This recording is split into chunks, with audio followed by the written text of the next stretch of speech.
قسمت کا کھیل، محنت کی جیت۔ یہ کہانی ہے ایک ایسے انسان کی جس نے قسمت کے لکھے پر رونا نہیں رویا بلکہ اپنے ہاتھوں سے اپنی تقدیر لکھی۔ راشد ایک غریب بستی میں پیدا ہوا۔ اس کے گھر کی چھت ٹپکتی تھی، دیواروں پر غربت کے نشان تھے اور چولہا اکثر بجھا رہتا تھا۔ اس کے والد ایک فیکٹری میں مزدور تھے۔ دن بھر کی مشقت کے بعد جو مزدوری ملتی وہ بامشکل 2 وقت کی روٹی کے لیے کافی ہوتی۔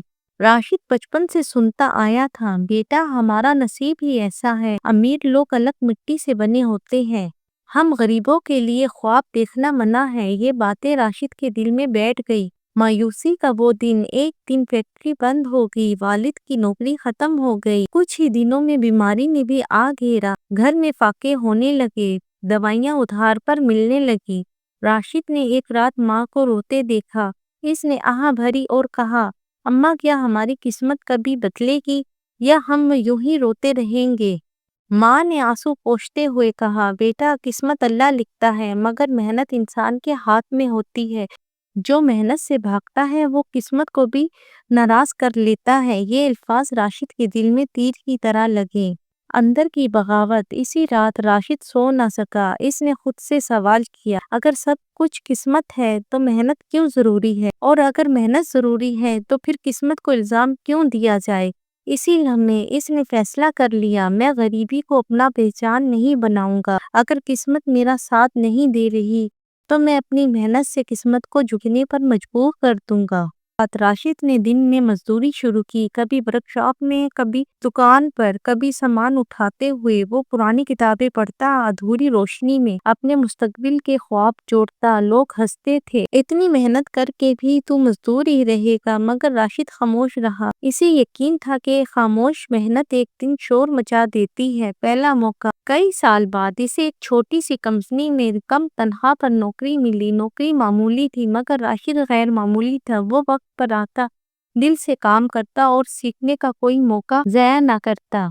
لوگ اسے کہتے، اتنی محنت کا کیا فائدہ، یہاں کون سا بادشاہ بن جانا ہے؟ راشد سب پر مسکرا دیتا۔ قسمت کا امتحان۔ ایک دن کمپنی کو ایک بہت بڑا مشکل پروجیکٹ ملا، سب گھبرا گئے، سینئر ملازمین نے بھی انکار کر دیا۔ تب راشد نے آہستہ سے کہا، سر مجھے موقع دیجیے۔ سب حیران رہ گئے، ایک غریب معمولی ملازم، اتنی بڑی ذمہ داری، مگر اس کی محنت بولی، دن رات ایک کر دیے، ناکامیوں سے سیکھا، ہمت نہیں ہاری، کھیل پلٹ گیا، پروجیکٹ کامیاب ہو گیا، کمپنی کو بڑا فائدہ ہوا، راشد کو ترقی ملی، تنخواہ بڑھی، عزت ملی۔ وہی لوگ جو کہتے تھے یہ کچھ نہیں بنے گا، آج اسی سے مشورہ لیتے ہیں۔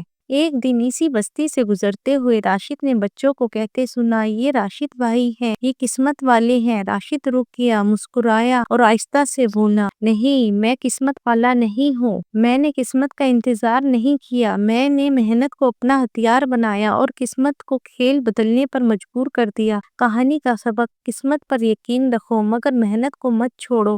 جو لوگ قسمت کو الزام دیتے ہیں وہ وہیں رک جاتے ہیں اور جو محنت کو چن لیتے ہیں وہی قسمت کا کھیل جیتتے جاتے ہیں۔ کیا قسمت واقعی سب کچھ طے کر دیتی ہے یا محنت کے سامنے قسمت بھی ہار مان لیتی ہے؟ ایک ایسا لڑکا جو غریبی میں پیدا ہوا، مایوسی میں پلا اور جسے ہر کسی نے کہا یہ کچھ نہیں بنے گا، مگر جب اس نے ہار ماننے کی بجائے محنت کا راستہ چنا تو قسمت کا کھیل ہی بدل گیا۔ یہ کہانی ہمیں ایک بات سکھاتی ہے، قسمت پر یقین رکھنا غلط نہیں مگر صرف قسمت کے سہارے بیٹھ جانا زندگی کی سب سے بڑی غلطی ہے۔ جو لوگ محنت سے بھاگتے ہیں وہ قسمت کو الزام دیتے ہیں اور جو محنت کو اپنا راستہ بنا لیتے ہیں وہی اپنی تقدیر خود لکھتے ہیں۔ اگر آپ بھی سمجھتے ہیں کہ محنت قسمت کو بدل سکتی ہے، اگر آپ کو ایسی حوصلہ افزا، سبق آموز اور دل چھو لینے والی کہانیاں پسند ہیں تو چینل کو سبسکرائب کریں، ویڈیو کو لائک کریں اور اپنی رائے کمنٹس میں ضرور لکھیں، کیونکہ اگلی کہانی شاید آپ کی زندگی بدل دے۔